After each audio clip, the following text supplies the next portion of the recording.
आज का ये कार्यक्रम आप सभी के लिए बहुत महत्वपूर्ण है, तो इसीलिए कार्यक्रम को ध्यानपूर्वक देखें, सुने और उसे अपने जहन में उतारने का प्रयास अवश्य करें। तो आगे बढ़ते हैं और शुरू करते हैं आज के मुख्य विषय पर चर्चा। गुरुजी, आज के इस अंक में हम रोगों की बात करें तो रोगों में जो रोगों का कारण है वो वायु एक समस्या होती है, और वायु का दर्द बड़ा भयंकर भी होता है।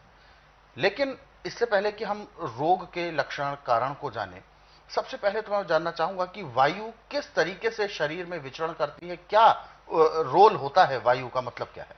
देखिए, हमारा शरीर 3 धातुओं से चलता है: वात, पित्त और कफ। अच्छा।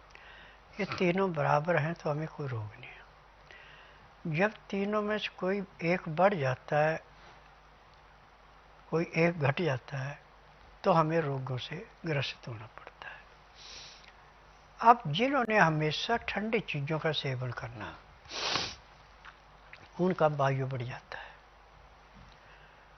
और वायु एक किस्म का गैस का गोला है, अच्छा। और एक जगह रुकता नहीं है। जहाँ खाली स्थान दिखाई पड़ा वहीं कोई भाग जाता है। यह छिपकली चलती है, उसी चाल से ये चलता है। इसको बावसूल का दर्द बोलते हैं ऐसे। अच्छा। और पेट में ज़्यादा होता है। जब किसी को बावसूल का दर्द पड़ जाए तो रोगी एक किस्म की मृतशैया पे पहुंच लेटने के लिए जाता है। तैयार हो जाता है। अब इसका उपचार स्वास्थ्य उपचार में ऐसे है जैसे दूध में से मक्खी निकालना। इसमें सौंठ, काली मिर्च, तुलसी के पत्ते, बड़ी इलायची, इन सब चीज़ों को पीस करके पाउडर बना के और आग के दूध के अंदर इसको अच्छी तरह तर करके मुंह के दाने के बराबर इसकी छोटी छोटी गोलियां बनाई जाती हैं। और ये एक जिसको बावसूल का दर्द पड़ता है उसको एक गोली सुबह ताजे पानी से, एक दोपहर को, एक शाम को, 3 टाइम देते हैं। अब उसका बावसूल का दर्द ऐसे समाप्त होगा जैसे जलती अग्नि में पानी डाल के अग्नि शांत हो जाती है। गर्मी में तो आप इस तरीके से ले सकते हैं। सर्दियों में इस गोली को शहद में मिला के चाटें, ऊपर से हल्का गर्म पानी पी लें, तो बावसूल का दर्द बिल्कुल समाप्त हो जाता है। परंतु खान पान पर ध्यान देना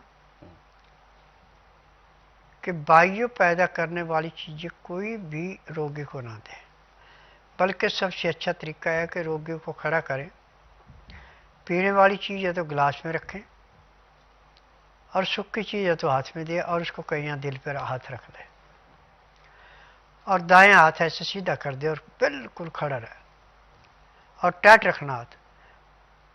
फिर उसके हाथ को नीचे दबाओ। यदि उसके हाथ दबाने में आपको जोर लगाना पड़ता तो दवाई काम करेगी। यदि जोर नहीं लगाना पड़ता, हाथ एकदम नीचे गिर जाता है, तो चीज़ उसको काम नहीं करेगी, रोग बढ़ाएगी। तो खाने पीने की चीज़ों का हो गया। खाना, जब भी खाना, ताज़ा खाना खाना, और जिस भी आटे को खाना हो चोकर वाला आटा खाना। आटा पिसाने से पहले जो भी अनाज आपने पिसाना है उसको धो के सुखा लें। सूखने के बाद उसमें 50 ग्राम अजवाइन भून के, 100 ग्राम तिल भून के जरूर मिलाएं। और आटा कभी भी पिसाएं तो शनिवार को पिसाओ, और उसमें काले चने चाहे आप 1 किलो डालें, चाहे 2 किलो डालें, 4 किलो डालें, वो आपकी इच्छा है। वो आटा आपका रोग मुक्त हो जाता है। उसमें पाचन शक्ति बढ़ जाती है और रोगों से मुक्ति भी दिलाता है, क्योंकि जितनी पाचन शक्ति आपकी मजबूत होगी उतने आप रोगों से दूर होगे। जब भी आपकी पाचन शक्ति कमजोर पड़ेगी तो रोगों से फिर जूझना ही पड़ता है। आज पूरे संसार के अंदर, चाहे एलोपैथी में जाए, चाहे आयुर्वेद में, चाहे यूनानी में, चाहे होम्योपैथी में, कोई भी डॉक्टर आपको नाड़ी परीक्षण वाला नहीं मिलेगा, या तो मशीनों से टेस्ट करेगा या आपसे पूछ कर दवाई देगा। लाभ हो ना हो उनकी जिम्मेवारी नहीं है, उनकी जिम्मेवारी है दवाई देने तक की। अब फार्मेसियों में यदि दवाई वो पूरे नुस्खे से नहीं बनी है तो लाभ नहीं करेगी। परंतु मेरा एकमात्र आश्रम ऐसा है कि ना तो रोगी से पूछा जाता है तकलीफ क्या है, ना कोई टेस्ट रिपोर्ट मांगी जाती है, ना किसी मशीन से टेस्ट किया जाता है। मुझे नाड़ी का ज्ञान है, जिस दिन आना उस दिन बुधवार नहीं होना चाहिए, गुरुवार से लेकर मंगलवार के बीच में आना। जिस दिन आना उस दिन रात्रि 10 बजे तक खा पी के दातन कूड़ा करके बड़ी इलायची मुंह में रख के चूसते रहें। सुबह 9 से 10 के अंदर अपना नामकरण कराएं। 10 से 12 में नाड़ी परीक्षण करता हूँ। जब तक नाड़ी परीक्षण किया एक बूंद भी पानी मुंह में नहीं जानी चाहिए, न कुछ खाना। नाड़ी परीक्षण में पैर के तलुए से सिर के बाल तक की MRI, CT scan, x-ray, ultrasound, ECG, sonography सब कुछ 5 सेकंड में हो जाते हैं। फिर उसके बाद दवाइयाँ खाने की हैं, दवाइयाँ पीने की हैं, मालिश करने का तेल हैं, आँख में, नाक में, कान में डालने की दवाइयाँ। इन दवाइयों की विशेषता है कि इनका साइड इफ़ेक्ट कोई नहीं है, और मेरी अपनी फार्मेसी है, उसमें दवाइयाँ बनती है, दवाइयाँ रजिस्टर्ड है, पेटेंट है, इनका साइड इफ़ेक्ट कोई नहीं है।